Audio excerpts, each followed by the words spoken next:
Cutting সেকশনের roadmap for cutting section garments. প্রথমে এই ধরনের আর্টিকেল লেখার প্রয়োজনীয়তা কেন সেটা বলি।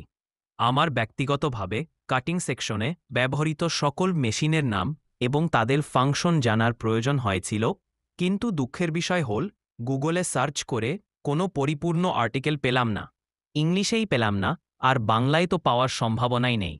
তাই আজকে কাটিংয়ে কি বিষয় শিখতে হবে তার উপর এই আর্টিকেল, বিশেষত যারা কাটিংয়ে ক্যারিয়ার গড়তে চান বা কাটিংয়ে ইন্টার্ন করছেন বা করবেন তাদের জন্য। আপনারা হয়তো অনেকেই জানেন একটা গার্মেন্টসের সবচেয়ে প্রফিটেবল, একই সাথে সবচেয়ে লুজেবল সেকশন হল কাটিং সেকশন।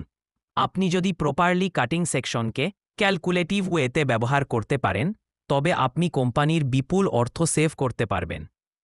যাই হোক, আজকে শুধু রোডম্যাপটা নিয়ে আলোচনা করব। ইনশাআল্লাহ উপকৃত হবেন। কি শিখতে হবে চলুন দেখে নেওয়া যাক। ঠিক যা শিখবেন। 1. কাটিংয়ের যে ফ্লোরে যাবেন সেখানের ফ্লোর ডিজাইন/লেআউট। 2. কাটিংয়ে ব্যবহৃত মেশিন সমূহ। 3. কাটিংয়ের অন্তর্ভুক্ত সবগুলো প্রসেস A to Z। 5. প্রত্যেকের job responsibility. 6. Quality checking process. 7. Input delivery. 7. Data management. 8. Floor design layout, যে কাটিং ফ্লোরে আপনি ইন্টার্নশিপের জন্য যাবেন বা প্র্যাকটিক্যালি কাজ শিখতে যাবেন, শুরুতেই সেই ফ্লোরের একটা ডিজাইন নিজের নোটবুকে এঁকে নেবেন। অর্থাৎ ফেব্রিক রিল্যাক্সেশন এরিয়া কোথায়, স্প্রেডিং মেশিনগুলো কোথায়, কাটিং মেশিনগুলো কোথায়, স্টিকারিং করা হয় কোন টেবিলে, একেবারে সব কিছু একটা ফ্রেশ পৃষ্ঠায় এঁকে ফেলবেন। 2. কাটিংয়ে ব্যবহৃত মেশিনসমূহ।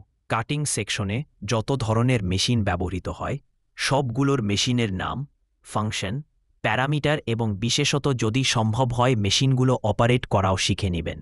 বিভিন্ন মেশিনের ভিতরে fabric unrolling machine, fabric spreading machine, auto cutting machine, straight knife machine, round knife machine, band knife machine, piping cutter machine ইত্যাদি। কাটিংয়ের অন্তর্ভুক্ত প্রসেসসমূহ। নিচের ফ্লো চার্টটি দেখলে বুঝতে পারবেন কাটিং সেকশনে কি প্রসেস বিদ্যমান। এই প্রসেসগুলো প্রত্যেকটা ফিজিক্যালি দেখার এবং স্টাডি করার চেষ্টা করবেন।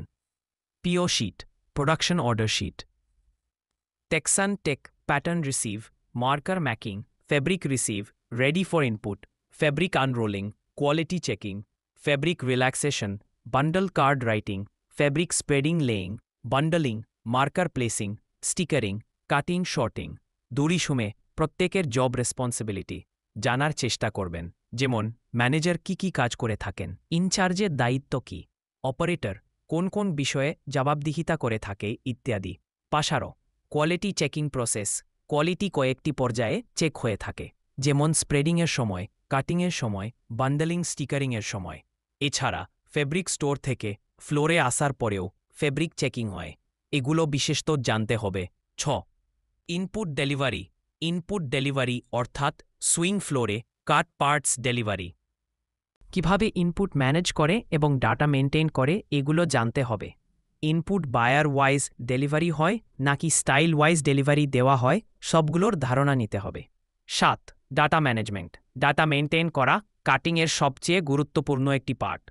ডাটা ম্যানেজ করার জন্য বেশ কিছু ফর্মুলা সম্পর্কে জানতে হবে, বিশেষ করে fabric consumption, marker efficiency, cutting efficiency, প্রত্যেকটা প্রসেসে SMV ইত্যাদি।